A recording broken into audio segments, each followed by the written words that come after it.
is Hegel? And so to understand how we develop consciousness, you have to understand this duality between two conscious people interacting with one another.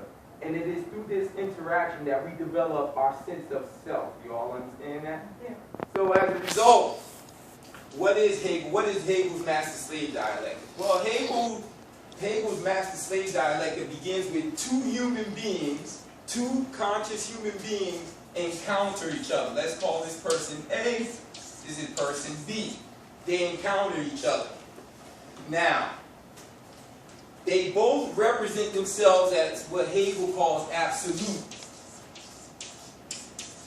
So they encounter each other with their beliefs, their ideas, everything. And when they encounter each other, it becomes a struggle for survival. They're fighting against each other. So in this struggle for survival, person A says, my belief system, my consciousness is the correct consciousness. Person B says, my consciousness is the correct consciousness. Who will win?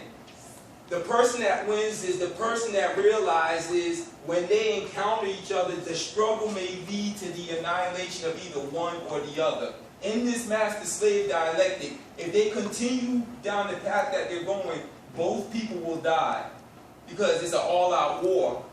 If I believe my position is absolute and B believes their position is absolute, when they encounter each other, what happens? It's an all-out war between A and B. Somebody has to give up. The person that gives up becomes the slave because he realized he has only two choices. What are the two choices in this dialectic? Either serve the person that's more powerful or die. So you have two choices, death or servitude. Those are your only two choices. So the person that says, you know what, I choose servitude over death, so therefore that person becomes a slave. And this person becomes the master. You all follow that? Yeah. Now here's the problem. This person is a slave because he recognizes this person is a master.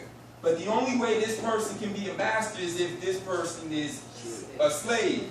And the only way this person is a slave, how do you become a slave? What do you have to do? Serves the master. You have to work for the master.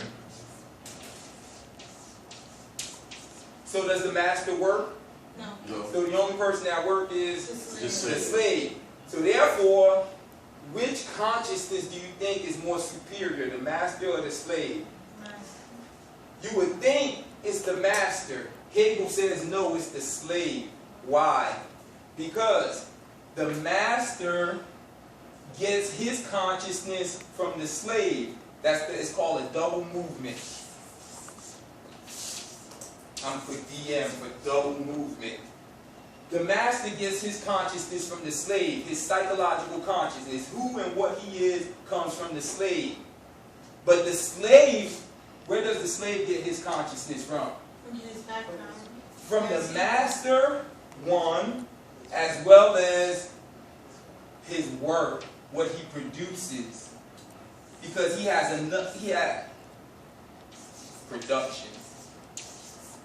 Why? Think about it. Why?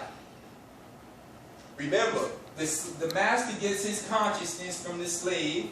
That's psychological. And the slave also gets his consciousness from the master. So two psychological things. So they're equal on the psychological level, right? But the slave also has another way he gets his consciousness from the things that he produces. Why? If I'm a slave and I'm producing things, what can I say to the master? You are dependent on me. I support your livelihood. Look, you need materials for you to eat. I have to work in the fields for you to eat. So the slave's consciousness is more superior than the master's consciousness. And the way the master realizes that is when the slave says, no, I'm not working anymore. Then the master says he has nothing. So this relationship produces what? When the slave becomes conscious and say, hey, I'm doing all the work, the master's not